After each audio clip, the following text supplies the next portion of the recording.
बिस्मिल्लाहिर्रहमानिर्रहीम। आज हम बीएससी की मैथमेटिकल मेथड की बुक का एक्सरसाइज 3.1 और इसका क्वेश्चन नंबर 7 सॉल्व करेंगे। क्वेश्चन नंबर 7 में कहा गया है शो डैट दी मैट्रिक्स, ये मैट्रिक्स ए दिया गया है, इज़ पीरियोडिक हैविंग पीरियड 2, क्या यह पीरियोडिक है और इसका पीरियड 2 है, ये हमने बताना है चेक करके। सबसे पहले हमें पता चाहिए पीरियोडिक क्या होता है, उसका पीरियड क्या होता है, इसका मतलब क्या है, पहले ये हमने समझना है। चलें क्वेश्चन को सॉल्व करना स्टार्ट करते हैं। सबसे पहले समझते हैं पीरियोडिक और उसका पीरियड। ये हमें एक ए मैट्रिक्स दिया गया, ये जो है ये वाला, ठीक है जी। ए मैट्रिक्स को इसी के साथ ही फिर इसी के साथ ही मल्टीप्लाई करें, ए को ए के साथ कर दें तो हम आंसर देखेंगे। जो हमारे पास आंसर आया है क्या वो फिर यही आया है? अगर फिर यही आया है तो फिर हम कहेंगे इसका पीरियड जो है ना वो 1 है, क्योंकि हम इसको एक बार ज़रब दिया इस मैटर को इससे, इसका पीरियड क्या होगा 1 होगा। और अगर आंसर सेम नहीं आया, ये वाला आंसर दोबारा वही नहीं आया, तो फिर क्या करेंगे, एक बार और ज़रब देंगे। ठीक है, अब आंसर चेक करेंगे।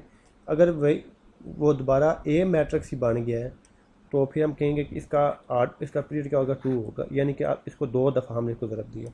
अगर फिर भी नहीं वो, अगर ए मैट्रिक्स नहीं बना तो फिर इसको आगे और मज़ीद मल्टीप्लाई करेंगे, फिर हम 4 टाइम कर लेंगे।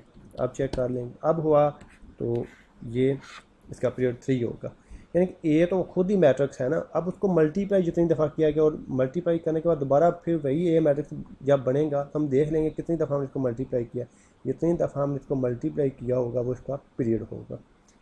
उम्मीद करता हूँ आपको इस बात की समझ आ गई होगी। चलिए आप इसको सॉल्व करते हैं।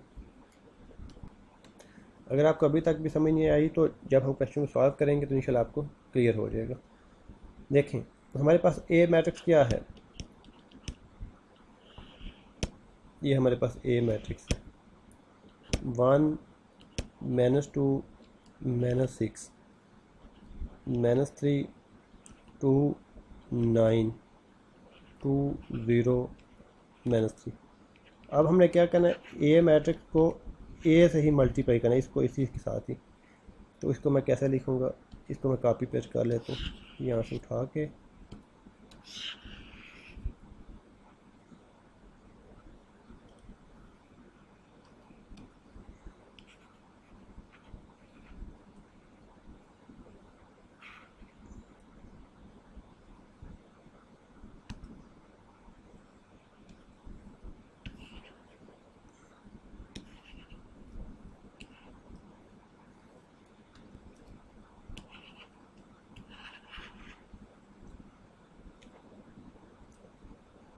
ठीक हो गया जी, इसको मैंने दोबारा लिख लिया, इसको इसी के साथ मल्टीप्लाई करने लग किया मैं।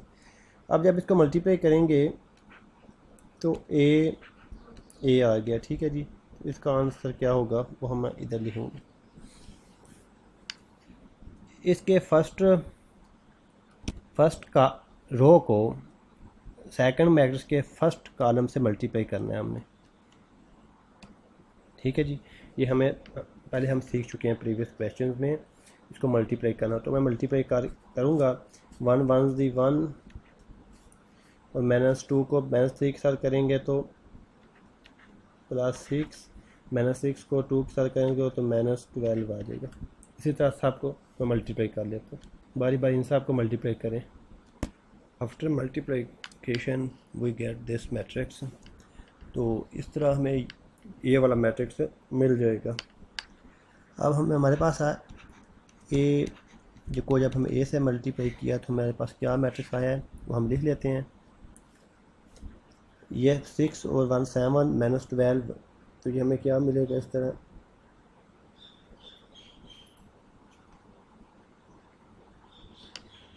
सिक्स और 7 -12 तो -5, ये -2 -6 हो जाएगा। इसी तरह सारे लिख लें आप। तो ये मैंने इसको लिख लिया है। अब आप देखें कि ये जो हमें मैट्रिक्स मिला है ये ए मैट्रिक्स ही है, ए को जब हमने ए से मल्टीप्लाई किया और हमें ये मैट्रिक्स में जो ये वो ए मैट्रिक्स जो गिवन था नहीं ना वो, तो इस एक दफ़ा फिर हम इसको दोबारा हम फिर मल्टीप्लाई करेंगे, तब तक करते जाएंगे जब तक वो वाला हमें मैट्रिक्स ना मिल जाए। ठीक है, तो ये ए डॉट ए स्क्वायर, ए दो दफ़ा ए को ए से जब मल्टीप्लाई तो ये मिला था, इतना हम ये लिख लेंगे -5 -6 9 10 9 -4 -3 और साथ ए मैट्रिक्स ये जो है ये वाला जो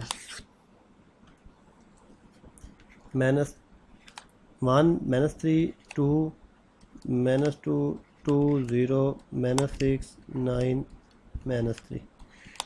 चलें अब इसको मज़ीद मल्टीप्लाई करते हैं सेम उसी तरह जिस तरह पहले हमने किया है। जब इसको मल्टीप्लाई करेंगे तो हमें पास क्या वैल्यू मिलेगी,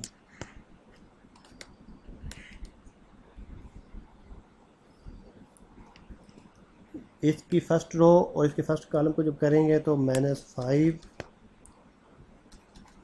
+ 18 -12 मिलेगा। इसी तरह सबको मल्टीप्लाई कर लेते हैं। इसको मल्टीप्लाई करने के बाद हमें इस तरह वैल्यू मिलेंगी। अब हम इसको मज़ीद आगे सिंप्लीफाई करते हैं तो ए डॉट यानी 3 दफ़ा हमने ए को मल्टीप्लाई किया हुआ है, तो इसको जब हम लिखेंगे -5 + 18 -12 और ये माइनस के 17 हो जाएंगे और प्लस के 12, तो प्लस का 1 हमें मिलेगा, 1 आ गया। इसी तरह आगे 10 -12 तो -2 आ जाएगा। तो इस तरह जब देखेंगे तो हमें क्या वैल्यू मिलेंगी जब मज़ीद सॉल्व करते जाएंगे। आप गौर से देखें, मैं कुछ लिख रहा हूँ सिंप्लीफाई करके ऐड और सब्ट्रैक्ट करके देखें हमें वही आंसर मिला है, हमें वही मैट्रिक्स दोबारा मिल गया ए, जब हमने इस ए मैट्रिक्स को हमने 2 टाइम इसको मल्टीप्लाई किया है। तो इसको हमने एक तो वो खुद था ना, एक तो मैट्रिक्स खुद है जो दिया गया, उसको मल्टीप्लाई कितनी दफ़ा किया, आगे मज़ीद 2 दफ़ा इसको मल्टीप्लाई किया हमने। तो इसका पीरियड क्या होगा, इसका पीरियड 2 होगा, वो ये पीरियोडिक मैट्रिक्स होगा कहलाएगा। ठीक है जी, इसका पीरियड 2 है, हमने चेक कर लिया। यहाँ पे ये क्वेश्चन ख़त्म हो गया। आपको जब देख रहे हैं ये क्वेश्चन तो आपको बहुत इजी लगेगा, जब आप इसको खुद से करेंगे तो हो सकता है आपके लिए इसमें बहुत सारी डिफ़िकल्टियाँ आएँ। तो आपको चाहिए कि आप इस क्वेश्चन को गौर से समझें, और जहाँ पे आपको खुद से जब करेंगे तो जब आपको प्रॉब्लम पेश आए तो आप वीडियो को पॉज कर दें वहाँ पे और आराम से देख के फिर आगे आस्ता आस्ता उसको सॉल्व करें। थैंक यू जी। अगर आपको ये वीडियो अच्छी लगी है तो वीडियो को लाइक कर दें और अपने दोस्तों के साथ इन वीडियो को शेयर करें और उनको शान अकेडमी चैनल का बताएं कि यहाँ पे BSc के वीडियो जो है वो हर चैप्टर से रिलेटेड यहाँ पे मुहैया कर दी गई हैं स्टूडेंट्स के लिए। स्टूडेंट्स इनसे इस्तेफ़ादा हासिल कर सकते हैं। अगर कोई और आप क्वेश्चन समझना चाहते हैं तो आप कमेंट में बता सकते हैं। नए वीडियो के आने तक के लिए इजाज़त चाहते हैं। अल्लाह हाफ़िज़।